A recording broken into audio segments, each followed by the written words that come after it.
Welcome back to Frosty Trails, Mysteries of the North. I'm your host, Frosty Jones.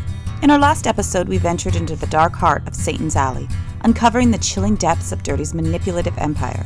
Today, we take a closer look at a figure who was by his side for over a decade, his long-term girlfriend, who we will call Kara. Was she a victim trapped in Dirty's web, or did her silence and inaction make her complicit in his sinister deeds? This is Episode 3, The Webs We Weave. Kara was 18 when she met Dirty, a young woman drawn to his chaotic world. At first glance, she seemed to be living a dream, a life filled with parties, music festivals, and connections to Alaska's underground scene. But beneath the surface, there were signs that this was no fairy tale. For 12 years, she stood at Dirty's side, a fixture in his life, and to many, a symbol of stability amid his chaos. Some even referred to her as his wife, though they were never married. But their relationship was built on lies. Dirty's home, a cornerstone of his image and the site of countless parties, wasn't even his. He had been renting it all along, a fact she knew from the beginning. Despite this, she played her role, maintaining the illusion of a stable life and letting others believe the myths Dirty wove around himself. Some might argue she was afraid. After all, Dirty was a master manipulator who thrived on control. Perhaps she feared retaliation or didn't believe anyone would listen, but her silence allowed Dirty's destructive path to continue. The festivals, the parties, the exploitation, it all carried on. Her departure changed nothing because she didn't challenge the narrative he'd crafted. Instead, she disappeared into the background, leaving others to grapple with the consequences. She knew. She had to know. We all saw it, but she never said a word. Even after she left, she kept quiet. It's like she was trying to erase it all, but you can't just walk away from something like that. Her silence, it's part of why he got away with so much for so long. Was she complicit? It's a difficult question. By staying silent, she might not have directly participated in Dirty's crimes, but she enabled him to continue by failing to act. Her years with him gave her a unique perspective, knowledge that could have brought his schemes to light, yet she chose not to use it. She built her career during their relationship. He helped her build her life. Perhaps she, too, was a victim, a young woman drawn into a toxic relationship, manipulated and controlled until she didn't know how to escape. Or perhaps she found comfort in the power and privilege of being close to Dirty, unwilling to jeopardize her position by speaking out. Whatever the reason, her silence has left a lingering shadow over her story, raising questions that may never fully be answered. But she was not the last. After their breakup, Dirty's pattern continued. Over the next decade, he cycled through a series of girlfriends, many young and naive. These women, many of them barely out of their teens, were drawn into his world of drugs and chaos. Dirty kept them in a constant haze, supplying them with substances that dulled their senses and clouded their judgment. These relationships followed a disturbingly familiar pattern. He'd charm them, lure them into his orbit, and then slowly dismantle their autonomy. Under the guise of love and rebellion, Dirty trapped them in cycles of dependency. The drugs weren't just a tool for control. They were a means of keeping them compliant, ensuring they couldn't leave or speak out. Dirty's influence over these young women was as much psychological as it was physical. He isolated them, alienated them from friends and family, until their only tether to stability was him and his witches. Each relationship added another layer to the dark legacy he left behind, a legacy of exploitation that extended far beyond the music festivals and parties.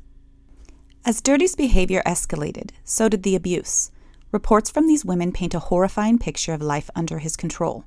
The once charming man they fell for revealed a darker side, one marked by cruelty and domination.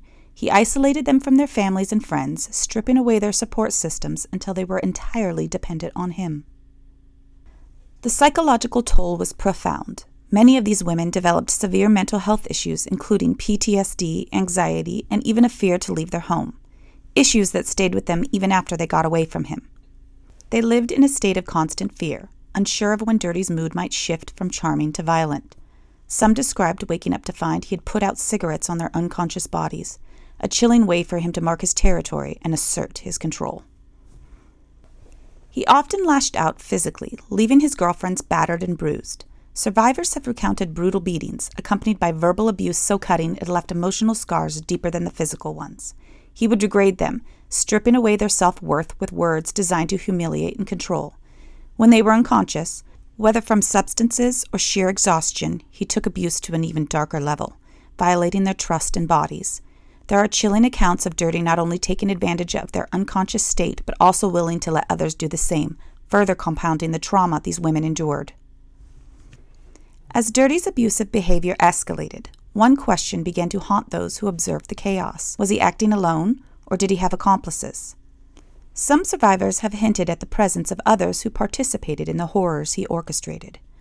Friends, partygoers, even girlfriends who passed through Dirty's world have been accused of enabling or actively joining in the destruction. The allegations raised chilling questions about the culture surrounding him. Did Dirty cultivate a network of like-minded individuals who helped him enforce his control? Or were these violators drawn to the opportunities he created, exploiting the vulnerable men and women he had already broken? The truth remains murky, but it's clear that Dirty didn't operate in isolation. His reign of terror extended far beyond what one man could accomplish alone. The day after Dirty's death, on November 13, 2024, at 6:30 a.m., Fairbanks Patrol and Criminal Suppression Unit contacted Dirty's girlfriend at a hotel she was staying. She was arrested for a bench warrant, 2 charges of misconduct involving controlled substances, 2nd degree, 2 charges of misconduct involving controlled substances, 3rd degree, misconduct involving weapons, 2nd degree, misconduct involving weapons, 3rd degree, tampering with evidence, theft 2, and providing false information. While searching both hotel rooms, troopers located over 500 fentanyl pills, fentanyl powder, heroin, cocaine, methamphetamine, a pistol, $2,000 in cash, and a scale.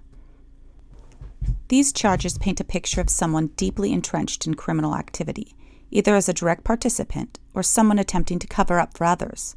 Whether these actions stem from self-preservation, coercion, or complicity with Dirty's lifestyle adds another layer of complexity to her story. Was she yet another victim of his manipulative and destructive ways, or did her proximity to him in those final moments suggest a deeper level of complicity? Her presence in the hotel room that night raised troubling questions. Was she simply too broken to escape his influence, or did she play a role in enabling the chaos that defined Dirty's life until the very end? By the time of his death, Dirty had become a shell of his former self, marked by years of drug use and terrible habits. He was once described as an attractive man in his 20s and 30s, but now closer to 50, things had caught up with him. He was far from an attractive man anymore, and his charm had faded into only what was left beneath, the true monster within. As we continue to unravel Dirty's legacy, we'll examine the roles of those who stood by his side, the enablers, the accomplices, and the victims. Their stories are as much a part of this saga as Dirty's own. Stay tuned as we uncover more secrets, follow more frosty trails, and edge closer to the truth behind Dirty's life and death. This is Frosty Jones, reminding you that the cold doesn't just preserve secrets, it reveals them. Until next time, stay curious, stay safe, and follow those frosty trails. Subscribe now to Frosty Trails, Mysteries of the North.